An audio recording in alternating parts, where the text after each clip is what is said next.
done her PharmD from Jinnah University for Women, Karachi. She has been working at Aga Khan University Hospital for past 10 years. She has done her services in emergency, ambulatory, and inpatient pharmacy. She has an experience as clinical pharmacist at medical, surgical, and cardiac intensive care unit and internal medicine. Now, I would like to welcome Dr. Mehreen in our meeting. Assalamu alaikum, Dr. Mehreen. Can you listen me?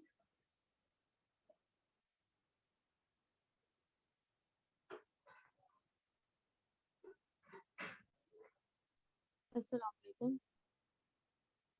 Walaikum assalam, Dr. Mehreen. Can you hear me? Yes, I can hear you. Sorry, I cannot log in from laptop. Can you please share? It's okay. Dr. Mehreen, can you please turn on your volume a little bit? Is it okay now? Yes, I guess it's okay. Okay, I'm sharing the presentation.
Ji, Assalamu alaikum everyone. My name is Rana Kamran Mahmood.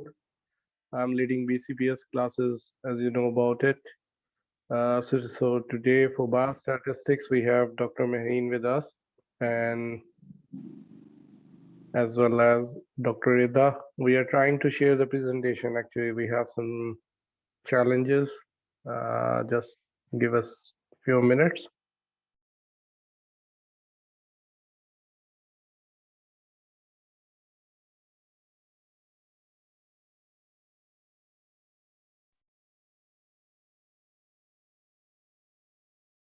जी, तो doctor Mehreen आप ये बताएं कि आपको क्या लगता है कि बायोस्टैटिस्टिक्स का जो पोर्शन है एग्जाम पॉइंट ऑफ व्यू से वो कितना इम्पोर्टेंट है? एग्जाम पॉइंट ऑफ व्यू से इम्पोर्टेंट बहुत ज़्यादा इसलिए है क्योंकि बहुत सारे क्वेश्चंस इससे रिलेटेड होते हैं। लाइक वो एक स्टडी लिख देते हैं और फिर कहते हैं कि इसमें अल्फा एरर क्या है और ये एरर कौन सा है, स्टैटिस्टिकली सिग्निफिकेंट है या नहीं है, या इसका नल हाइपोथेसिस अगर एक्सेप्टेड है तो कौन सा एरर है। तो स्टैट से रिलेटेड बहुत सारे क्वेश्चंस होते हैं और हमारी असम्पशन ये होती है कि क्लिनिकल रिलेटेड होते हैं question, but it's a mixture of both, so this is important in that sense. ठीक है, मैं शेयर कर रहा हूँ presentation. I hope it's visible. Yes, it's visible, thank you. आपके बेसिकली जो क्वेश्चन थे वो नॉर्मली एरर से रिलेटेड आए थे। तो वो क्या है, एरर क्या है और ये सारी क्या चीज़ें हैं। और आप सबसे पहले ये बताएं बिफोर स्टार्टिंग द लेक्चर, आप अपनी जो फील्ड में आप जो काम कर रही हैं हॉस्पिटल में, आप बायोस्टैटिस्टिक्स को कितना यूज करती हैं, एप्लीकेबल कितना? It's applicable in the sense कि जब हम कोई रेफरेंस निकाल रहे हैं क्लिनिकल प्रैक्टिस में, तो वो कितना ऑथेंटिक रेफरेंस है, वो स्टैट्स कौन सा अप्लाई हुआ है, उसके हिसाब से आप वो फाइंड आउट कर रहे होते हैं या उससे नतीजा अखज़ कर रहे होते हैं कि भाई ये हम रेफरेंस इम्पोर्टेंट है या नहीं, सिग्निफिकेंट हम्म है या नहीं। So hmm. It that also depends on stats. ठीक है, मतलब ये कि आप, मतलब ये कि आप अपनी फील्ड में क्योंकि आप एज अ क्लिनिकल फार्मासिस्ट आप आगा खान में आप सर्व कर रही हैं पिछले 10 साल से, तो आप I have seen a lot of your case studies, आपने जो पब्लिश्ड आर्टिकल है आपके, माशाल्लाह, and I like it very much.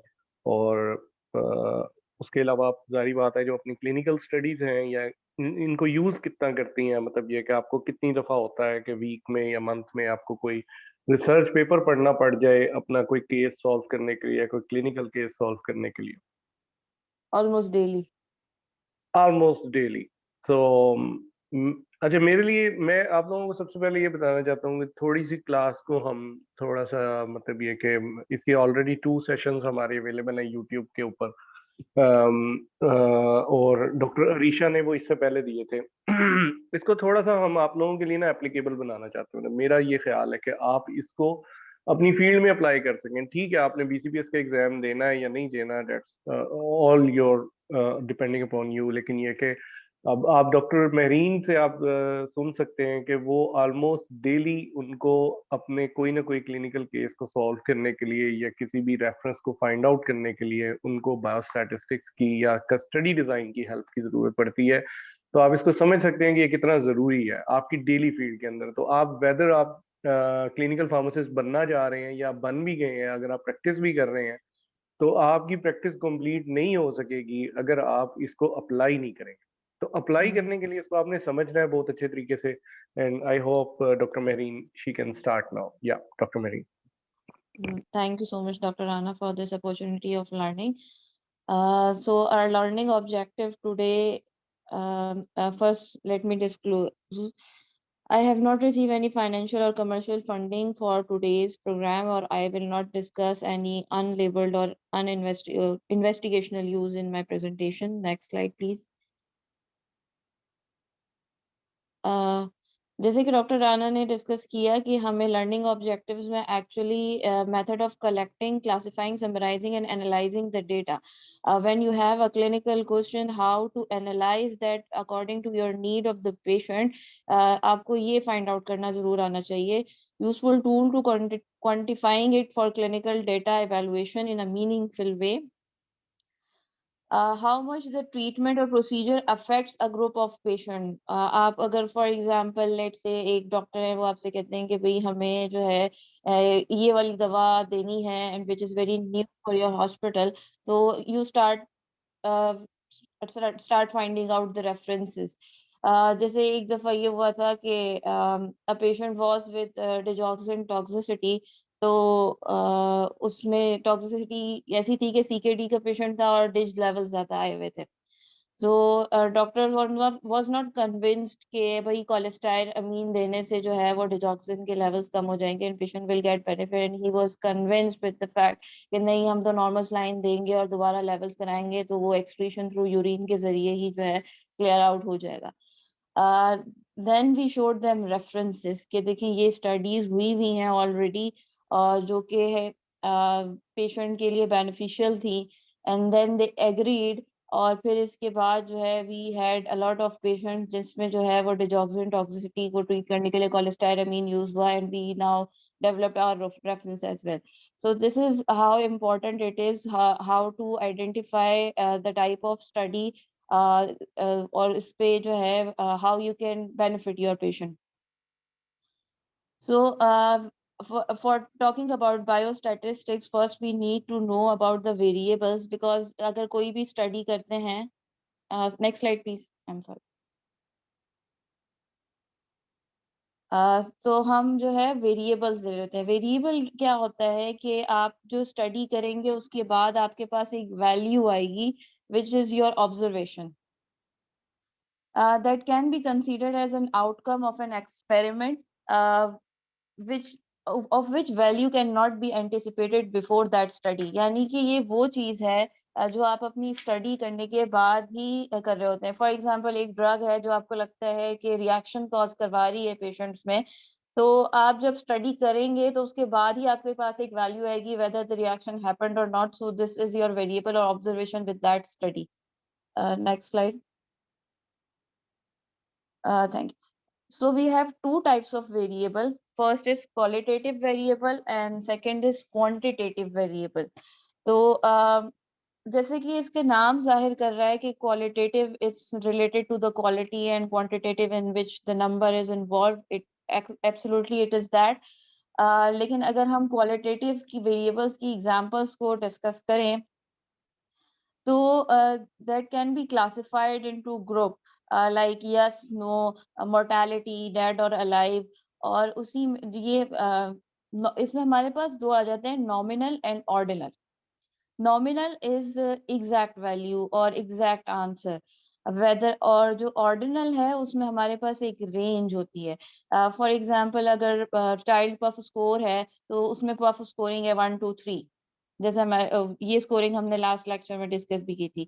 इसी तरीके से आपके पास बहुत सारे फॉर्म्स फिल होने आते होंगे जिसमें जो है आपको strongly agree, agree, neutral, disagree, strongly agree के ऑप्शंस होते हैं। तो that is the type of ordinal values. इसी तरीके से डिजीज की स्टेजेस अगर नंबरिंग पे है तो वो भी ऑर्डिनल डेटा में आता है, और ABCD में है तो भी वो ऑर्डिनल डेटा में आता है। Next slide please. So quantitative variables वो होते हैं जिसमें जैसे कि नाम से जाहिर है कि नंबर्स हों जिनमें, और वैल्यूज इन नंबर्स हो like 1 2 3 4। It can be continuous और ये इंटरवल या रेशियो भी हो सकता है। इंटरवल की हमारे पास जो एग्जांपल्स हैं which is linked with some 0 point like degrees and Fahrenheit, और interval can be absolute zero like heart rate, blood pressure, time and distance. Next slide, please.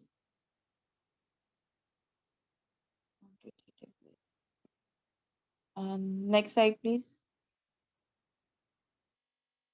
So अगर डिस्क्रिप्टिव स्टैटिस्टिक्स को हम visualisation करना हो या हमें बताना हो कि हम क्या डेटा कलेक्ट हुआ है, तो दीज आर द ऑप्शंस। और ये ऑप्शंस जो है वो यूजुअली हमारे जो डेटा होता है उसमें प्रेजेंटेशन के लिए भी, जो हम let suppose monthly data present कर रहे हैं अपने हॉस्पिटल में कि this is how we did intervention, तो इसमें भी जो है ये visual methods of describing the data इस्तेमाल हो रहे होते हैं। और जो केस स्टडीज में भी आप लोग इस चीज को ऑब्जर्व करते हैं, जिसमें हमारे पास फ्रीक्वेंसी डिस्ट्रीब्यूशन आता है, हिस्टोग्राम आता है, स्कैटर प्लॉट आता है और बॉक्स प्लॉट आता है। नेक्स्ट स्लाइड में we have picture so that we can have clear idea what are these.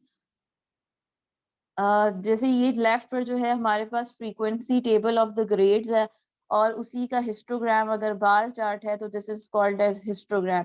सो अगर आपके पास फ्रीक्वेंसी का कोई टेबल है तो this is also a way of presentation of the data, and histogram is also the way of for the presentation of data. Next slide. So scatter plot और box plot की जो है वो तस्वीर यहाँ पर मौजूद है। हम इसमें डिफ्रेंसिएशन कर सकते हैं कि कंपैरिजन दोनों में थोड़ा सा डिफरेंट है। Comparison are usually easier to see with the box plot, लेकिन अगर आपने अलग नंबर ऑफ द डेटा और एक एक स्पेसिफिक पॉइंट्स को देखना हो तो that is with the other type, जब ग्रुप ज्यादा होता है एज शोन इन डायग्राम के जो है हम जो है एक में बॉक्स प्लॉट है और एक में स्कैटर्ड प्लॉट है। Next slide please. सो अब हम नेक्स्ट ये डिस्कस कर लेते हैं थोड़ा सा कि numerical method of describing the data हमारे पास कौन कौन से हैं। दीज आर वेरी सिंपल, और हम ये पहले से करते हुए आ रहे हैं from school life, and that is arithmetic mean. Mean is actually the sum of all values divided by the number of values which actually these type of calculation are telling us the central tendency के data हमारा जो है वो कितना centered है, यानी कि एक value एक दूसरे से match कर रही है या नहीं. ये सारे methods जो है not arithmetic mean, but next what we are discussing उसमें central point जो है वो ज़्यादा हम clearly देख सकते हैं. जैसे median है, median is the midpoint of the value when placed in order from highest to lowest. Half of the observation are above and half are below. उसमें जो हमारे दरमियान की वैल्यू होती है जो वो हमारी मीडियन होती है. इसको हम 50th परसेंटाइल भी कह सकते हैं, क्योंकि अगर डेटा को हम परसेंटेज में कन्वर्ट करें तो द मिड इज 50, तो इसलिए मीडियन को 50th परसेंटाइल भी कहा जाता है. Mode is also the common value in the distribution, कि हमारी एक डेटा में जो है कितनी रिपीटेशन आ रही है एक वैल्यू की, which is called as mode. Next slide please.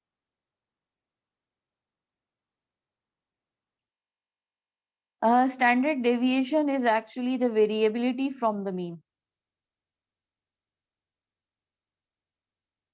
It actually tells us the spread of the data.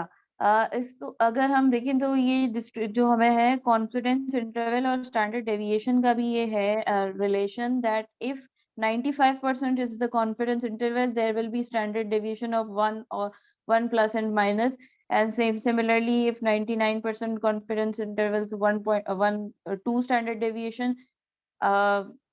इस तरीके से जो है हम स्टैंडर्ड डेविएशन और कॉन्फिडेंस इंटरवल का भी लिंक कर सकते हैं.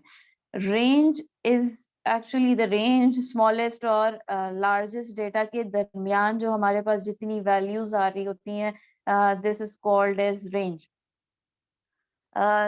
परसेंटाइल जैसे हमने डिस्कस किया, उसमें जो है वो हम परसेंटेज में जब कन्वर्ट करके रैंकिंग्स कर रहे होते हैं तो वो हमारे पास परसेंटाइल्स आ रहे होते हैं. अक्सर ऐसा होता है कि बहुत सारे टेस्ट के स्कोर्स भी, जैसे गैट स्कोर, अगर किसी ने एमफिल एडमिशन के लिए, तो उनपे 2 तरह के हमारे पास रिजल्ट आ रहे होते हैं. एक तो हमारा एक्चुअल ऑब्टेन्ड वैल्यू आ रही होती है, दूसरा परसेंटाइल स्कोर आ जाता है.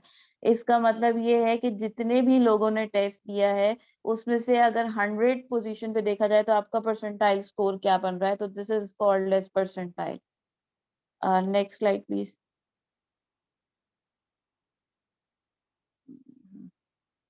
अब हम बात कर लेते हैं पॉपुलेशन डिस्ट्रीब्यूशन की. तो हमारे पास 2 तरह की डिस्ट्रीब्यूशन होती है, discrete and normal distribution.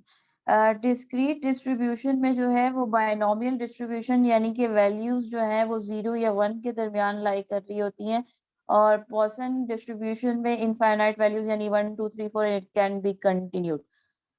Normal distribution की एक बात करें तो this is the most common model for the population distribution, और उसको अगर आप डेटा या ग्राफ प्लॉट करें तो it is a bell shaped graph, जिसमें जो है वो सिमेट्री होती है. फ्रीक्वेंसी डिस्ट्रीब्यूशन जो है वो ऑलमोस्ट अगर है भी तो वो पहले बढ़ेगा और फिर जो है वो बेल शेप जो है वो ग्राफ फॉर्म होगा. फ्रीक्वेंसी डिस्ट्रीब्यूशन को हम यूजुअली हिस्टोग्राम में करते हैं, जैसे हमने पिछले एग्जांपल में देखा कि जो है हम frequency distribution is the table and histogram is the pictorial bar graph for this type of population data presentation. इसके लिए जो है ये Kolmogorov-Simorov टेस्ट जो है वो specifically used for this type of test, and we can have question like if you have a normal distribution of the population and which type of test can be applied, तो इस नाम को फिर जो है इस formal test जो है उसको हमें select करना होगा. What is probability? Probability is the likelihood that one event will occur given in the possible outcomes.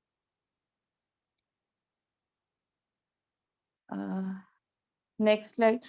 Thank you. Confidence interval ये है कि हमें कितना कॉन्फिडेंस है कि हमारी जो स्टडी है उसमें वैल्यू जो है वो long run population will be the estimate what we have said. So this is actually we are telling that this what we have studied is reproducible. जो हमारे पास p वैल्यू होती है वो सिर्फ ये बता रही होती है कि स्टैटिस्टिकली सिग्निफिकेंट स्टडी है या नहीं है. So for example if you are searching a reference और उसमें आप कॉन्फिडेंस इंटरवल देख रहे हैं विच हैव 95% और 98% और 99%, दैट मींस उस फिर उसके रिजल्ट को जो है वो आप उस तरीके से जो है वो प्रिडिक्ट कर रहे होते हैं. Confidence interval actually tell us the range के किस हद तक हम हमारा वैल्यू फॉर नेक्स्ट टाइम इस पे इसी वैल्यू पे या इसी रिप्रोड्यूसिबल होगा. p value does not tell that. p value just tell के वही स्टैटिस्टिकली सिग्निफिकेंट है या नहीं है. Next slide please. Okay, thank you. So next is hypothesis के आप जब कोई स्टडी कर रहे होते हैं तो आप एक हाइपोथेसिस करते हैं कि आपके लेट सपोज 2 ग्रुप है. उन दो ग्रुप का आप मीन ले रहे हैं और आप ये बता रहे हैं कि उसका मीन सेम है या डिफरेंट है. तो if your question is are the mean different, तो आप एक हाइपोथेसिस आपका ये होता है which is null hypothesis which says कि mean 1 is equals to mean 2, यानी आप जो 2 ग्रुप जो है सेलेक्ट कर रहे हैं उस वो सेम है. अगर इफ यू थिंक दैट तो आपका हाइपोथेसिस ये होगा. इसी तरीके से फिर आपका नल हाइपोथेसिस हो जाएगा कि mean one is not equivalent to mean 2. इसको दूसरे तरीके से ऐसे कह सकते हैं कि mean 1 minus mean 2 is equals to 0, यानी कि तो अगर वाकई में दोनों वैल्यूज सेम होंगी तो answer will be 0. And null hypothesis will be कि mean 1 minus mean 2 will not be equal to 0. या आप ऊपर वाला मेथड कर लें इक्वल टू और नॉट इक्वल टू, और माइनस करके ये 2 तरीके से कर सकते हैं. अगर इस तरीके का हाइपोथेसिस है तो उसमें जो टेस्ट अप्लाई होता है वो होता है traditional two sided T test confidence interval. लेकिन अगर आपका क्वेश्चन ये है कि are the means practically equivalent, तो फिर आप mean 1 minus mean 2 is less than and equal to a definite value which you set. इसी पे फिर नल हाइपोथेसिस इसी तरीके से mean 1 minus mean 2 and the value which will be obtained will be greater.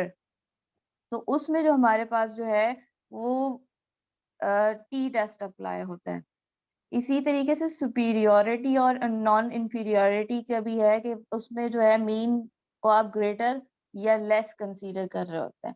अब इसमें जो मोस्ट इम्पॉर्टेंट पार्ट है वो ये कि इफ अ स्टडी सेज के कोई एसोसिएशन है और in reality there is no association, तो उसको जो है अल्फा एरर या टाइप 1 एरर कहते हैं. ये जुमला जो है इसको अगर रट्टा लगा लें तो बहुत सारे क्वेश्चंस जो है वो सॉल्व हो जाते हैं. तो स्टडी सेज कि if there are association, in reality it is not, it is alpha error or type 1 error. Or the second is if a study says there is no association and in reality there is one, इसको हम कहते हैं beta error. और जो power of the study होता है वो 1 minus beta या 1 माइनस अल्फा वैल्यू का होता है. Next slide please. Correlation versus regression. Correlation और रिग्रेशन में ये होता है कि आप रिलेशन देख रहे हैं, उसमें जो है अक्सर पेपर में तो मैंने नहीं देखा लेकिन एग्जाम्पल्स के टेस्ट में कुछ मैंने ये देखे थे. एक ग्राफ बना हुआ है, उसमें अगर राइट साइड पे प्लॉटेड है तो यू विल से कि ये पॉजिटिवली एसोसिएटेड है, और अगर ग्राफ जैसे हमारा डाउनवर्ड है तो नेगेटिवली एसोसिएशन है. फॉर एग्जाम्पल अगर आप ड्रग दे रहे हैं और लेवल्स बढ़ रहे हैं तो पॉजिटिव, तो ये कोरिलेशन है. और रिग्रेशन क्या है? Regression examines the ability of one or more variable to predict another variable.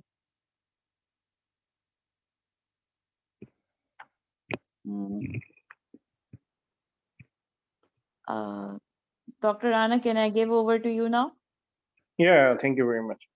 Thank you so much. Okay, so I hope it's very boring subject. तो हमारे बहुत सारे पार्टिसिपेंट जो पहली दफ़ा मौजूद थे या पहली प्रेजेंटेशन में जितने लोग होते हैं वो कम हो जाते हैं. क्योंकि हमारे जो फार्मासिस्ट हैं उनकी एक पर्सनली एक सोच ये है कि क्लिनिकल फार्मासिस्ट को सिर्फ और सिर्फ क्लिनिकल नॉलेज रिक्वायर्ड होता है। वो ये समझते हैं कि बायोस्टैटिस्टिक्स या स्टडी डिज़ाइन का इससे कोई ताल्लुक नहीं है। हालांकि ऐसे है नहीं, जैसे कि अभी आपको जो है डॉक्टर महरीन ने इस बात को बताया कि इसकी बहुत ज़्यादा रिक्वायरमेंट है और इसकी बहुत ज़्यादा एप्लीकेशन होती है। तो अगर आप लोग इसमें सक्सेस चाहते हैं, देखिए ये 1 घंटे का लेक्चर है हमारा, 1 घंटे से 1.5 घंटे में जाएगा, लेकिन बहुत सारी चीज़ें हम कवर करेंगे, बहुत सारी चीज़ें रह जाएंगी, लेकिन उसके लिए आप लोग अपनी एक हैबिट डेवलप करें। मंथ में 1 से 2 आप कोई अच्छे आर्टिकल जो उनसे हैं उनको पढ़ें और उनकी मेथोडोलॉजी को स्टडी करें कि वही इसमें वेरिएबल्स क्या हैं, इसके अंदर डाटा कैसे लिया गया है और इसके अंदर रूल्स कौन से अप्लाई किए गए हैं, इसमें अल्फा एरर क्या है, इसमें बीटा एरर क्या है, इसकी पावर ऑफ स्टडी क्या है, या इसमें जो सैंपल साइज है वो कैसे लिया गया है, पावर को बेहतर कैसे किया गया है। और यही सवाल आपके जो है वो बीसीपीएस के एग्जाम में लगाते हैं। नॉर्मली ये जो सवाल है वो सारे के सारे यही आते हैं। मैं इनको जो सा है वो डिस्कस भी करूंगा। तो स्टार्ट कुछ चीज़ें हैं जो डॉक्टर महरीन ने डिस्कस की हैं, उनके बारे में आपको पता होना चाहिए कि डाटा हमारे पास है वो किस फॉर्म में है। वो क्वांटिटेटिव है, क्वालिटेटिव है, उसके अंदर जो वेरिएबल्स हैं वो वेरिएबल किस फॉर्म के अंदर हैं, वो कॉन्टिन्यूस है, इंटरवल है, रेशो है, या उसके बाद जो उसका स्प्रेड ऑफ द डाटा है वो हमारे पास वो स्क्यूब्ड पॉपुलेशन होती है, या उसकी जो सी है हमारे पास बेल शेप आती है। तो ये सारी चीजें जो सी हैं ये क्यों जरूरी हैं, क्योंकि ये आपको बताएंगी कि आपने अपने जो जो आप रिसर्च कर रहे हैं उसके अंदर आपने अपने डाटे को यूज कैसे करना है। ये बेसिकली ये सारी की सारी जो आपकी एक बेस बनाई जा रही है, ये जो यहाँ से बेस स्टार्ट की गई है, उसका सिर्फ और सिर्फ मकसद ये है कि आपको ये पता हो कि भाई डिस्क्रिप्टिव डिस्क्रिप्टिव तो क्लियर है, वो तो मतलब ये कि जो डिस्क्राइब कर रही है उसको, और क्वांटिटेटिव वेरिएबल्स कौन से हैं, क्वालिटेटिव कौन से हैं, यस और नो वाले सारी बात है, इस तरह के हैं, मेल फीमेल के हैं, या अगर कोई चीज ये कहता है बहुत अच्छा, ठीक है, बुरा था, इस तरह के आप लोगों ने कई सारे अपनी जिंदगी के अंदर आपने कई सारे रिव्यूज दिए होंगे। वो सारे के सारे वो क्वालिटेटिव होते हैं जिनके अंदर वैल्यूज शामिल की जाती हैं। जैसे अगर हम हाइट की बात करते हैं कि हमारी क्लास में कितने हाइट के लोग हैं, तो वो हम उसके अंदर नंबर्स की बात कर रहे हैं तो वो क्वांटिटेटिव है। और उसके बाद हम सेंट्रल टेंडेंसी की बात करते हैं, क्योंकि हम जब भी डाटा कहीं पे भी कलेक्ट करते हैं तो हम एक एवरेज निकालते हैं। हम ये चाहते हैं कि हमारे पास जो डाटा कलेक्ट हुआ है सारे के सारा हम उसका ये बता सकें कि भाई ये एवरेजली ये डाटा कैसा है, ठीक है। और उसके अंदर फिर 2-3 तरीके कार हैं, क्योंकि आपके पास मैंने भी आपको बताया कि आपके पास जो है वो कॉन्टिन्यूस भी हो सकता है, स्क्यूड डाटा भी हो सकता है, बेल शेप्ड भी हो सकता है। अगर बेल शेप है तो फिर तो बेस्ट है, आप अरिथमेटिक मीन ले लें, सबको ऐड करें और डिवाइड कर दें, आपको पता लग जाएगा भी हमारे पास मीन वैल्यू जो सी है वो ये है। लेकिन ये भी तो हो सकता है कि डाटा जो है वो एक तरफ जो है वो ज्यादा चला जाए और बाकी तरफ जो है वो कम हो, तो उस डाटे को हम स्क्यूब डाटा कहते हैं। और वहां पे हमें जो सा है वो दूसरे तरीकों से काम निकालना पड़ता है। वहां पे हमें मीडियन चाहिए होता है, वहां पे हमें मोड चाहिए होता है। तो मीडियन में क्या होता है कि हम नीचे सबसे कम वैल्यू से लेके सबसे बड़ी वैल्यू लगाते हैं, और जो बिल्कुल सेंट्रल वैल्यू होती है उससे हम पीछे वाले बता देते हैं कि जी ये जैसे फॉर एग्जांपल 0 से लेके 10 तक हमारे पास नंबर है, तो हम सेंट्रल वैल्यू उठाएंगे 5 को, कि 5 से नीचे वाले जोन से वो आधे कम है और 5 से ऊपर वाले आधे ज्यादा है, तो दैट्स वेरी सिंपल। तो इसी तरह अगर मोड की बात की जाए, अगर हम कहते हैं कि जी हम देख रहे हैं कितने किलो के लोग हमारे जोन से है वो क्लास में अवेलेबल है, उनका वजन कितना है, तो हम देखते हैं कि यार 55 किलो वाले ज्यादा है, मतलब हमारे पास 4-5 दफा वैल्यू आई है, रेपिटेशन हुई है, 55 55 55, इसका भी 55 किलो है, इसका भी 55, इसका भी 55, तो हम कहते हैं दिस इज अ मोड। क्योंकि वो जो डाटा है वो कंटिन्यूअस नहीं है, उसमें अरिथमेटिक मीन नहीं निकाला जा सकता, तो फिर हम मीडियन मोड की तरफ चलते हैं। इसी तरह जो है वो डॉक्टर साहिबा ने अभी आपके सामने स्टैंडर्ड डेविएशन का जिक्र किया है कि जो आप उसको जो डाटा है वो उसका स्प्रेड के बारे में बताता है कि डाटा फैला कैसे हुआ है, ठीक है। वो ये आपको नहीं बताएगा कि ये सिग्निफिकेंट है या नॉन सिग्निफिकेंट है, लेकिन यही सवाल आपसे एग्जाम में पूछे जाते हैं। इसी तरह डॉक्टर साहिबा ने अभी आपको कॉन्फिडेंस इंटरवल का बताया एग्जैक्टली जो है वो आप अगर फॉर एग्जांपल कि मैं अगर आपको ये बताता हूँ कि जी हमारी क्लास में जो एक एवरेज हाइट है लड़कों की वो है जी 5 फुट 9 इंच और कॉन्फिडेंस इंटरवल में मैं आपको बताता हूँ कि ये हाइट प्लस माइनस हो सकती है।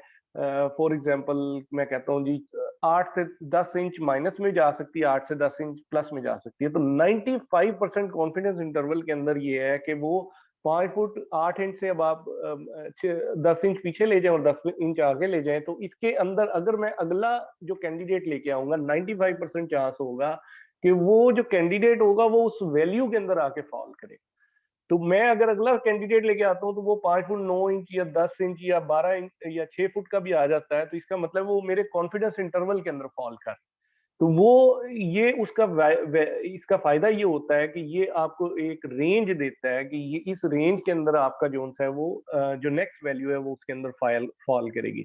और ये विड्थ को बताता है ये सारा, जैसे कि डॉक्टर साहिबा ने बताया। और इसमें एक चीज याद रखिएगा कि अमूमन आपको ये पूछा जाएगा कि ये स्टडी सिग्निफिकेंट है कि नहीं। वो आपको कुछ वैल्यूज देते हैं, पी वैल्यूज, ये शुरू से हम सुनते आ रहे हैं कि एक पी वैल्यू दी जाती है हमेशा, zero less always should be less than 0.05। अगर वो पी वैल्यू देते हैं और वो पूछते हैं कि भाई ये सिग्निफिकेंट है या नहीं है, ये तो बड़ा आसान है आपके लिए। आप उसे बता देंगे कि भाई अगर पी वैल्यू 0.05 से ज्यादा है तो आप कह देंगे भाई ये सिग्निफिकेंट नहीं है। फिर अगर फॉर एग्जाम्पल वो कहता है P value is more than 0.08, हमारा आंसर है। अब आप बताइए सिग्निफिकेंट है कि नहीं। अब आपके लिए बड़ा आसान है, आप बता देंगे ये सिग्निफिकेंट नहीं है क्योंकि वो तो less, it should be less than 0.05। लेकिन अगर वो आपको ये पूछे कि ये सिग्निफिकेंट है या नहीं है लेकिन उसमें वो पी वैल्यू नहीं दे रहा, वो आपको कॉन्फिडेंस इंटरवल दे रहा है, तो फिर ये आपके लिए एक बड़ा मुश्किल सवाल हो जाएगा कि भाई पी वैल्यू ही नहीं दी तो मुझे कैसे पता लगेगा कि वो सिग्निफिकेंट है या नहीं है। तो अगर वो बिटवीन टू वेरिएबल है और वो सिर्फ और सिर्फ हम बात कर रहे हैं कि मीन उसके अंदर लिया गया है, कोई रेशियो नहीं है, तो अगर उसमें जीरो आ जाता है कि अगर वो हमारा जो कॉन्फिडेंस इंटरवल है वो फॉर एग्जाम्पल आता है -0.9 to 0.9, तो अब -0.9 से अगर मैं 0.9 की तरफ चलना शुरू करूं तो बीच में जीरो आ जाएगा। तो अगर ऐसा कोई भी कॉन्फिडेंस इंटरवल की वैल्यू हो जिसमें जीरो आ जाए तो वो जो आपका डाटा होगा या वो रिजल्ट होंगे वो नॉन सिग्निफिकेंट होगा कि इसमें जो डिफरेंस है वो नहीं है। जैसे फॉर एग्जाम्पल की हम बात करते हैं कि जी 9th और 10th के जो बॉयज हैं उनकी हाइट में कितना डिफरेंस है।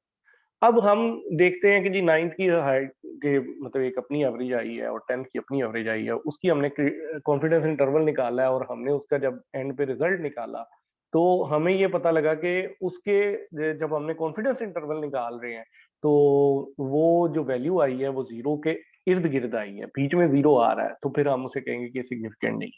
इसी तरह अगर रेशियो की बात की जाए, रेशियो क्या होता है कि जब हम किसी चीज को किसी चीज के साथ कंपेयर कर रहे होते हैं, कंपेयर से मुराद ये कि डायरेक्टली डिवाइड करते हैं कि अगर ये ज्यादा है कि ये ज्यादा है, ये कम है कि ये कम है।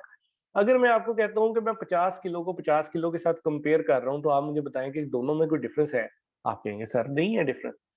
तो इसका मतलब ये हुआ कि अगर मैं 50 डिवाइडेड बाय 50 करता हूं तो मेरा आंसर क्या आता है 1। हमेशा याद रखें जब भी वो ओआर की बात करेगा, ये ओआर और आरआर जोन से है ना, ये आएंगे हमारे स्टडी डिजाइन के चैप्टर के अंदर, ये डॉक्टर अरीशा पढ़ाएंगे। तो जब भी रेशियो के सवाल आते हैं तो रेशियो में क्या होती है, चीज हमेशा डिवाइड होती है, और जब भी किसी डिवीजन का आंसर 1 आ जाए तो इसका मतलब है ऊपर वाली वैल्यू नीचे वाली वैल्यू का आंसर सेम है। इसका मतलब है कि आपका जो हम जो दो चीजों को डिफर करने की कोशिश कर रहे हैं, उनको कंपेयर कर रहे हैं, उनका तो आंसर ही एक आ रहा है। तो वो जो कॉन्फिडेंस इंटरवल होगा जिसके अंदर 1 आंसर आएगा वो कॉन्फिडेंस इंटरवल भी शो करेगा there is no significant difference, क्योंकि मैंने आपको आसान अल्फाज में समझा दिया है कि अगर 50 किलो को 50 किलो से कंपेयर करेंगे 50/50 आंसर इज 1, तो कॉन्फिडेंस इंटरवल के अंदर अगर आंसर 1 आ जाएगा तो वो कभी भी उसको जो है वो आंसर को एक्सेप्ट नहीं करेंगे। तो ये हाइपोथेसिस इसी तरह ये हम कोई भी स्टडी शुरू करते हैं तो हम हमारे पास ऑप्शन होती है कि हम दो चीजों के मीन को डिस्कस करते हैं। तो मीन 1 है, मीन 2 है, तो हम सबसे पहला नला है तो हाइपोथेसिस होता है जिसमें हम ये बात यहाँ से शुरू करते हैं कि जी ये mean of this is equal to this, कि मतलब हम ये कहते हैं दोनों में डिफरेंस नहीं। जैसे अगर मैं फॉर एग्जांपल कोई प्लांट को स्टडी कर रहा हूँ तो मैं उसमें कहता हूँ कि जिसमें कोई अल्कलॉइड है, और मैं आपको ये बताता हूँ कि भाई ये अल्कलॉइड इस प्लांट में है और दूसरा प्लांट में लेके आता हूँ, मैं कहता हूँ उसमें भी इतना ही अल्कलॉइड, तो इसका जो मीन वैल्यू आएगी, जो उसकी मीन वैल्यू आएगी, वो दोनों जीरो है। इन दोनों प्लांट्स में डिफरेंस नहीं है। आपने थोड़ा सा गौर से सुनना है उसको और इसके साथ थोड़ा चलना है। और दूसरी बात मैं आपको ये कहता हूँ कि नहीं, डिफरेंस है, इसमें अल्कलाइड है और इसमें अल्कलाइड नहीं है, तो इसका मतलब ये हुआ कि mean one of this is not equal to mean one of this. लेकिन ये भी तो हो सकता है कि मैं ये कहना चाह रहा हूँ कि इसमें अल्कलाइड ज्यादा है और इसमें अल्कलाइड कम है, तो फिर वो सुपेरियरिटी और नॉन इन्फेरियरिटी वाले जोन से है ना, वो आ जाएंगी चीजें। तो तीन किस्म के हो सकते हैं जिसके अंदर हम डिफरेंस की बात करते हैं, इक्विवेलेंसी की बात करते हैं, सुपेरियरिटी की बात करते हैं, नॉन इन्फेरियरिटी की बात करते हैं। कोरिलेशन जो है कि हम कोरिलेशन और रिग्रेशन, याद रखिएगा जब भी हम दो चीजों का फर्क निकाल रहे हो, दो, हम को एजुकेशन की बात करते हैं तो उसमें भी हमेशा दो चीजें होती हैं, मेन एंड वुमेन। इसी तरह को रिलेशन जब भी होगी तो वो रिलेशन बिटवीन द टू होगी। और जब रिग्रेशन की बात करेंगे तो इसका मतलब क्या है? इसका मतलब ये है कि मल्टीपल फैक्टर्स आर इन्वॉल्व।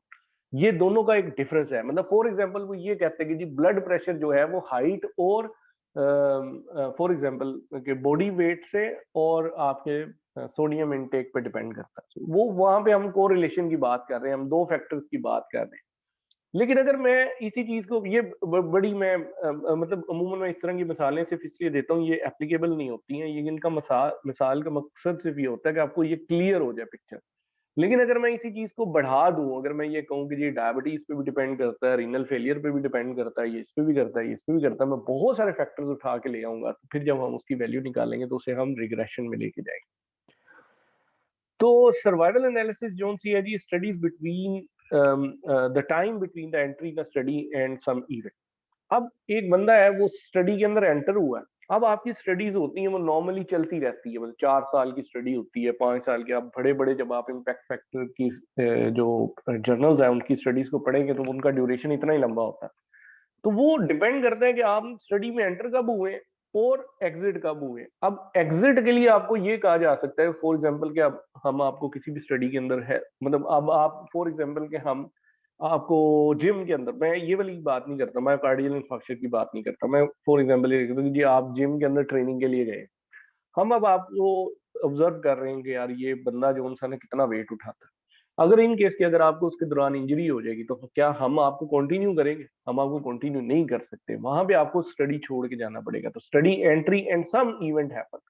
तो इसी तरह सेंसरिंग हम करते हैं, मेक सर्वाइवल मेथड यूनिक, और उससे हमारा जो सर्वाइवल मेथड होता है वो थोड़ा बेहतर हो जाता है, जिससे हमें ये पता लगता है कि some subject leave the study for a reason other than the event. मतलब ये भी हो सकता है कि कोई आदमी वैसे कहे कि यार I don't want to follow, कोई बंदा है वो थोड़े अरसे दिन बाद कहता है यार मेरा दिल नहीं करता जिम आने, या मैं आउट ऑफ कंट्री जा रहा हूँ, या मैं किसी और वजह से जो है ना मैं स्टडी को नहीं कर सकता। तो आपने अब इसको भी जेहन में रखना है कि यार ये पेशेंट या ये बंदा जो है ये स्टडी कंटिन्यू कर रहा है या नहीं कर रहा है, और अगर कर रहा है तो या नहीं कर रहा है तो क्या वो किसी इवेंट की वजह से उसको निकाला गया है या वो स्टडी छोड़ के गया है।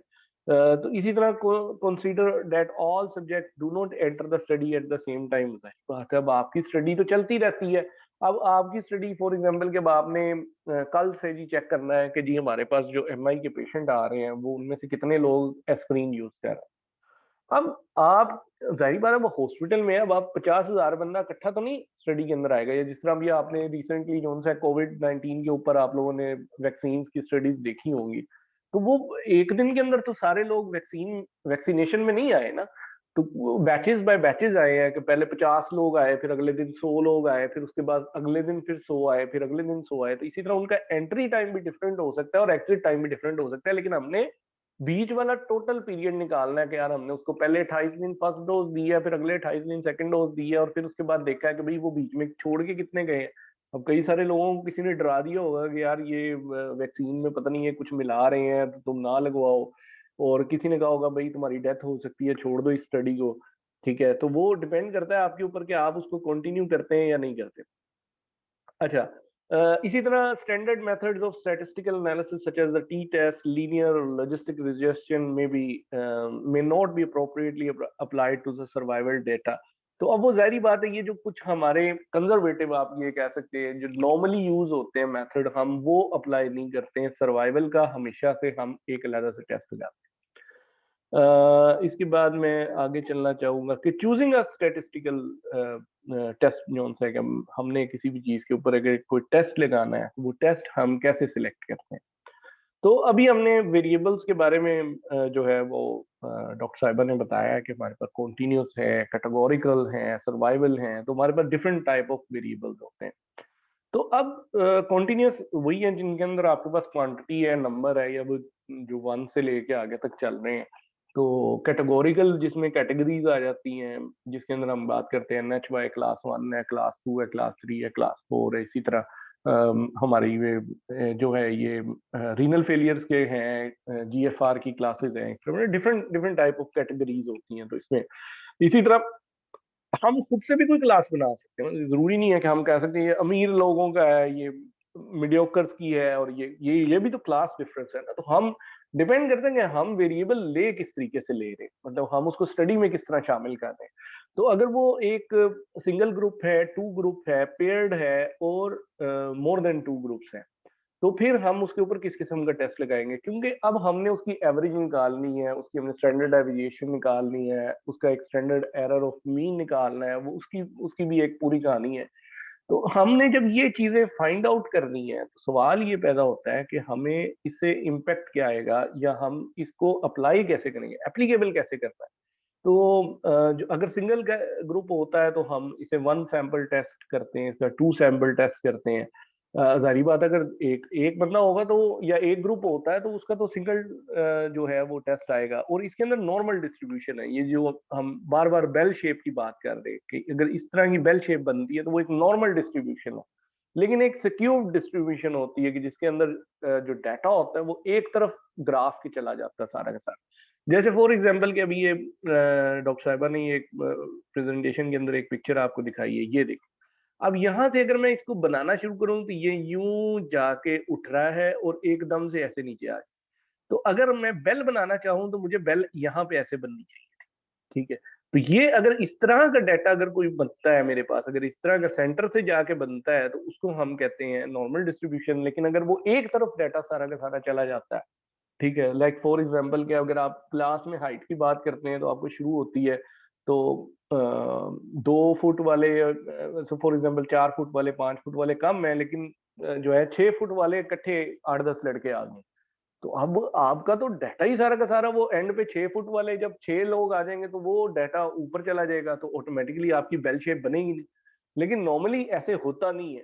तो अब वो डिपेंड करता है कि आपने सैंपल कहाँ से लिया, आपने पॉपुलेशन कहाँ से उठाई है, ठीक है ना। वो डिपेंड करता है कि आपने उसके अंदर क्या क्या मैयर्स लिए थे या क्या नहीं लिए थे। वो स्टडी डिजाइन के अंदर आप उन चीजों को पढ़ेंगे ज्यादा डिटेल के अंदर। तो अगर तो एक ग्रुप होता है तो उसमें हम सैंपल टी टेस्ट लगाते हैं, और 2 होंगे तो उसमें जो है हम 2 सैंपल टेस्ट लगाएंगे। और इसके अंदर जो है अगर पेयर्ड पेयर्ड पेयर्ड क्या होता है कि हमारा एक ही किस्म का मतलब ग्रुप होता है, एक ही ग्रुप होता है, उसको हम पेयरिंग ऐसे करते हैं कि फॉर एग्जांपल कि उनको before the event and after the event उनको काउंट करते हैं कि उनका आपस में कोई ताल्लुक है या नहीं है, ठीक है, उसी ग्रुप का। कि हम वो ग्रुप 1 कंसीडर करते हैं कि जिसको इवेंट नहीं हुआ था, या ग्रुप 2 उसको कंसीडर करते हैं। अब इसमें अगर कोई लोग उस इवेंट के बाद शामिल होते हैं और उनको हमने ग्रुप 1 में नहीं रखा था, या उनको हमने इवेंट से पहले ऑब्जर्व नहीं किया था, लाइक फॉर एग्जाम्पल कि हम उन्हें कोई मूवी दिखाते हैं और मूवी देखने से पहले उनके क्या इमोशंस थे, मूवी देखने के बाद उनके क्या इमोशंस हैं। और कुछ लोगों के हमने इमोशंस पहले नहीं देखे थे लेकिन मूवी के बाद देखे हैं, तो उनको हम नहीं शामिल करेंगे। हम सिर्फ उन्हीं लोगों को करेंगे जिनके पास हमारे पास पेयरिंग होगी, एक ही बंदे के अंदर हम चेक करेंगे। इसी तरह हम उसको कोई ड्रग देते हैं तो उसके अंदर ब्लड प्रेशर क्या था, और ड्रग देने के बाद उसका ब्लड प्रेशर क्या है। तो वो पेयर्ड है तो paired T test, I am sorry. इसी तरह अगर वो स्क्यूड डाटा है तो उसमें मैन वाइट नहीं है, विल्सन साइंड है, क्रुस्कल है, तो ये डिपेंड करता है। इसी तरह अगर आपके पास डाटा कैटेगोरिकल फॉर्म में है, कैटेगरीज हैं, ग्रुप 1 है, ग्रुप 2 है, पेयर्ड है, या मोर देन 2 ग्रुप्स हैं, तो इसमें chi square one of the most common. लेकिन अगर 2 ग्रुप होंगे तो वो काई स्क्वायर नहीं होगा, फिर उसे हम वैसे लगेगा तो काई स्क्वायर मतलब फार्मूला वही है, लेकिन उसे हम डिफरेंशिएट करने के लिए फिशर एग्जैक्ट टेस्ट कहते हैं। नॉर्मली इसका सवाल एक किया जाता है।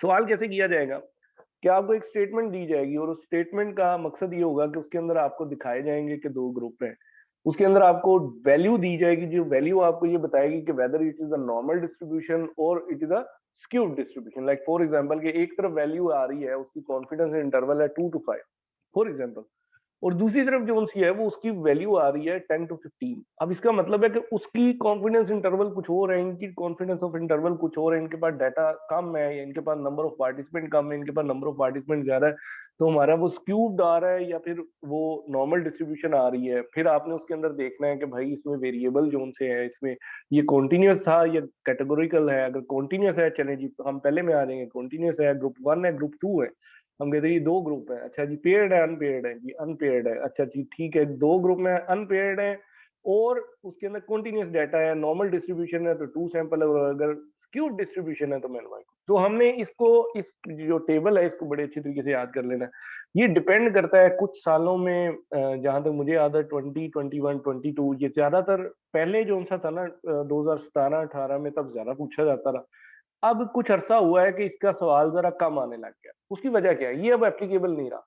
एप्लीकेबल ऐसे नहीं रहा क्योंकि अब जो है वो आपके सॉफ्टवेयर हैं बायोस्टैटिस्टिक्स के, तो आप वैल्यूज उसके अंदर पुट करते हैं, आपको जो सा है वो सारी की सारी जो रिजल्ट है उसकी वैल्यू जो सी है वो मिल जाती है। तो अब आपको इस चीज को या इस रट्टे को या इस चीज को याद रखने की पूरी तरह जरूरत नहीं है। तो इसी तरह कैटेगोरिकल है, तो वो कैटेगोरिकल अगर एक ग्रुप है और अगर वो 2 ग्रुप है तो फिर क्या, और अगर वो 2 ग्रुप पेयर्ड है तो फिर क्या, अगर मोर देन 2 ग्रुप है, क्या हम कहते हैं 4 किस्म के ग्रुप है हमारे पास, और उनके अंदर जो उनसे ना हमने कैटेगरीज डिवाइड की हैं कि उसमें NHY1 वाले कितने, NHY2 वाले कितने, इस तरह की हम कैटेगरीज डिवाइड करते हैं।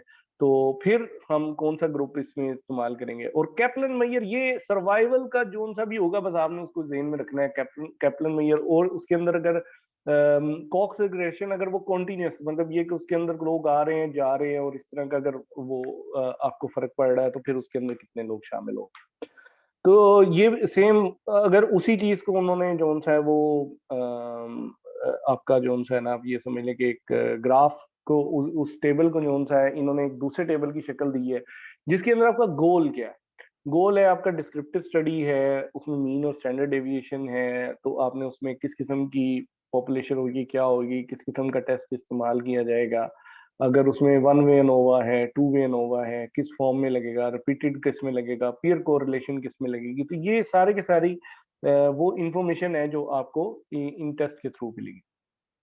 उसके बाद हम कुछ मैंने क्वेश्चंस अपने साथ रखे हैं आप लोगों के साथ शेयर करने के लिए, और आई होप कि इससे आपको थोड़ा सा अंदाजा होगा कि ये जो सवालात हैं ये किस किस्म के एग्जाम में आते हैं।